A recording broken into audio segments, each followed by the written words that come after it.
specifically about, in this field, sustainability, environment, renewable energy. Do you think that, and I open this up to any of you who'd like to speak rather than going down the line again, and cut in as you wish.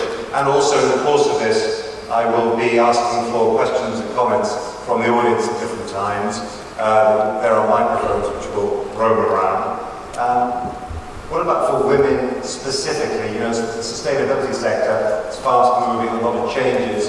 In your time, have you seen a difference in the way that women are viewed and the things that women can achieve in this particular field? Who'd like to start? Well, I can say a few words and then my colleagues can follow up. Maybe I want to stress that as we are in this wonderful hotel and conference room, but the figures are stunning. We live in a world where 1.2 billion people live without access to electricity, and where 2.8 billion people do not have access to modern forms of electricity, and here cooking facilities. So when we say 1.2 referring to electricity and 2.8 referring to modern forms of energy, actually we're talking about women, because they are those who take care of the children. They are those who are close to the families, cook for the children. Most of them experience giving birth in difficult conditions and can lose their life doing so. And so to your question, have you seen something changing? We still have the challenge ahead of us. There is so much to do. But at least what I have seen positive in terms of climate change and addressing this issue. Not so long ago, we were in a world where we could see a lot of denial concerning climate change. And I'm sure that all those here and yourself think, well, 10 years ago I was not so sure, I was doubtful. Today we do not see denial. We've all been taken off by extreme weather events. So this is one change, and one change that is significant and worth noting. As to the role of women, we still have to, and their contribution, we still have to reach out to them. We have to give visibility to you, to my colleagues, so that by the concerns we have, by the knowledge of how women react, women do well when the time comes to show inspiration, to show communication skills, to care for training. Women, even in large organizations, in large corporations, behave differently than men on those three behaviors. So I think that we all, men and women here and elsewhere, have a responsibility to make the next move so that we will, in 2 years' time, report on the next change we'll observe. Anyone else like to follow up on that? Just to add, Maria, I think it's sustainability, clean energy, renewable energy is a human issue. It's regardless of the gender. It's a human. So we're looking to change, being responsible for future generations to come.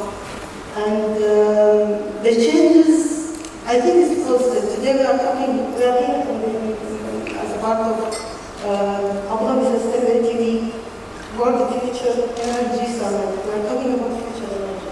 Changes is there. If you compare to the energy mix in different countries in the region, today UAE, for example, a few years back, we were almost 100% fossil fuel. Today we have renewable energies, and in the future we are going to have also clean energy to be 24%.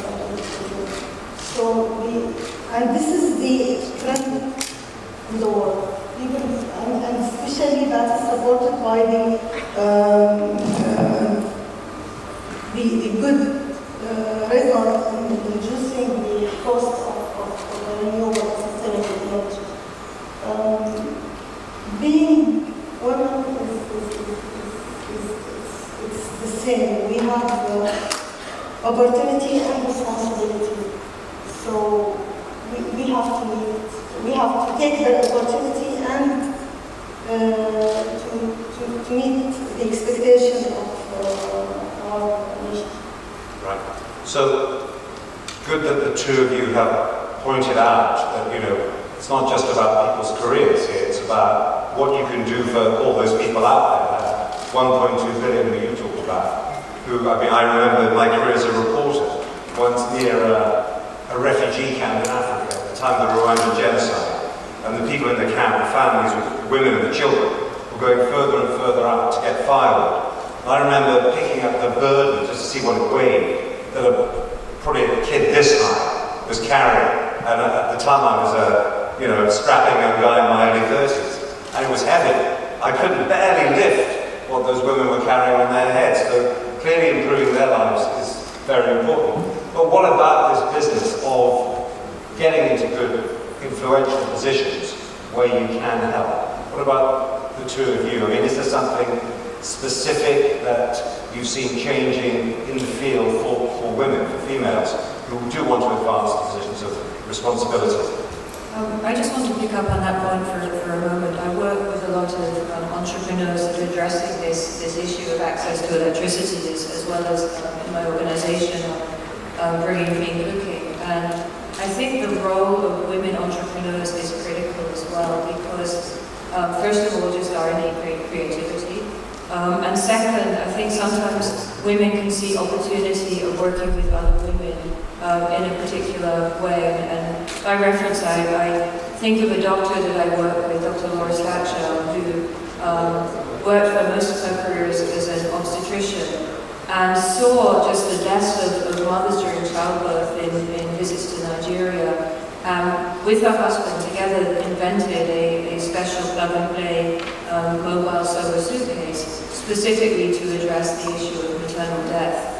Another woman I work with, Catherine Lucy, who runs a group called Solar Sister, is working at empowering women entrepreneurs across East Africa to deliver small-scale solar solutions. I work with a lot of women entrepreneurs. Yes, we're the same in many senses, but at the same time I think that often women can see opportunity to reach out and, yes, make money in some cases, yes, run a sustainable and successful business, but also see beyond that to the social aspects of being able to deliver change and improvements in people's lives.